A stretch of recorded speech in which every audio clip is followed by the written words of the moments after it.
Hey YouTube, Dawson Rider here with a Figuarts review of the Weather Dopant from Kamen Rider Double. This guy was indeed an exclusive. So let's go ahead and get started with the box. Like all the double figures, and let's put the light on. No, not for the box. Okay. Like all the double figures, they have a very unique style box, and this one in particular, I really like. It's all done in a white color, which looks really, really nice. And then it's kind of this goldish writing for where it says he is. So it says Weather Dopant. It's all white. Picture of Weather there, getting ready to molest somebody probably. And then down here, double logo, Bandai Collector's Shop, all that jazz. On the side, it says Weather Dopant again. Weather Dopant again. On the top, Weather Dopant. On the bottom, the numbers we need to call. What is that? 15. What are you talking about? I don't know. So on the back here shows him getting ready to bring a lightning storm down on someone. Here, him showing all his tools he's going to touch you with, or all his accessories. And then him holding his little weapon thingy. And then as always, a description of what Figuarts is and such. So, very nice box. I really enjoy this box quite a bit, as I do all the other double ones. Let me see, I'm trying to decide whether I want the light on for this review or not. Let's just keep it on, because that's what I always do. So, for accessories, for hands, he comes with the two, punchy fists, which are usually on him. And as usual, I've taken the liberty to switch them out already. Then he comes with two, kind of relaxed hands, or maybe touching someone's hands, I don't know. And then he comes with two hands for holding his weapons, which actually have like a kind of rectangle mold in there for holding it better. And then he comes with his pointing hands for, calling out lightning storms and stuff. And probably also anal probing somebody. I mean, look how that's pointed. And then he comes with two versions of this. I think it's like Weather Mine or something. I looked it up. I don't never remember him giving it a name in the show. Here's the paint detailings. It looks good. It's kind of like a lollipop. This is the one that goes on the back of him, which I'll just go ahead and demonstrate now. On the back of his little dragon belt thing here, there's two pegs, and then you just simply line it up, and don't be a tard like me, and put it in.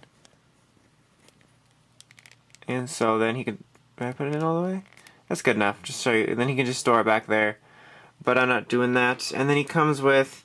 I'll take out of his hand quickly, a on his back version, which he can hold.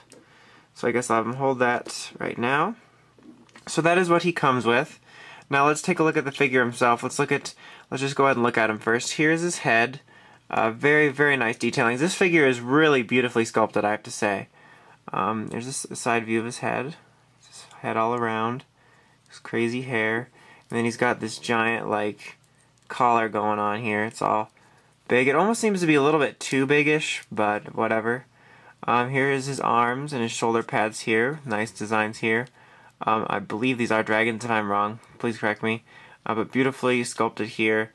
Beautifully sculpted detailings on his armor gauntlets and such all around here. Great detailings. Same detailings on the other side. Here's the chest. Very nice detailings. Nice sculpting. As you can see the paint detail. His beltish area with the dragon cupping around this thing, it looks really, really nice. And as you saw before, it wraps around to the back. Then he's kind of got his skirtish thing draping down. And here's his ankles and calves and whatnot, and those detailings look really great as well. On the back, also, didn't miss paint detailings. Yeah, so obviously a really beautiful figure, outstanding paint job. And the sculpt is just great. So let's go over articulation for this guy. Now he's got a nice ball joint in here. It is hindered by this shoulder pad because it rubs up against this, and then it's just all hindered. It does swivel though, and he does have a double elbow joint, which is hindered by this, which easily presses up against this. His hands do swivel also. And then he's got two swivel joints, one in here in his waist and one is his chest right here. And then his head's on a 360 ball joint like always, but it's pretty hindered by his giant collar. Again, 360 ball joint down here, but it is definitely hindered by... I say hindered a lot in this review, but it's hindered by his like skirt drape thingy. And he's got a double knee joint, but you can't really bend him very far back with that thing in the way. Swiveling at his ankle, and then the toe action. So he's got standard articulation for Figuarts, but he's pretty limited just due to the way he's designed. So you can't get as fantastic poses out of him as you can other figures. And let's see, is there anything else I wanted to note about this before I go to final stuff? Oh yes, these thingies here that come off of him, when you change out his hands, be really careful because these are really flimsy. And if you're not watching, you could probably fairly easily bend this backwards and either break it off or almost break it off and cause a a crack. So I would just be careful of that.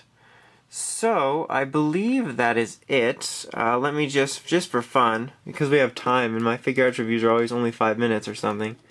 I'm just gonna bring the other two Dopants that we have in red Nazca, if you'll stand, and regular Nazca without one of his scarf thingies because it just fell off. So there we have the Dopant collection, looking pretty nice. The rest of the Dopants that are going to be released are all going to be in Figuarts Zero form as far as we know. So anyway, bottom line about Weather, he is an absolutely beautiful figure. I really, really like him. If you are a fan of Weather, whether the character or the design in the slightest, you won't be disappointed if you pick this up. I definitely think it's worth the price. It's just a really, really awesome figure. Great sculpt and details, great paint. The only thing that's really against him is that his articulation is hindered by his various, design, but that's just kind of the way he's designed. So, yeah, if you're a fan of this guy, if you pick him up, I doubt you'll be disappointed. He's really, really awesome, and I just like him. He's really cool, despite him being kind of a pervert of a character. So anyway, that is about it. Until next time, check out the Epic site for the Epic podcast and token news in the craziest way possible at ridersrangersandrambles.com. So until next time, it's Dawson Rider, signing out.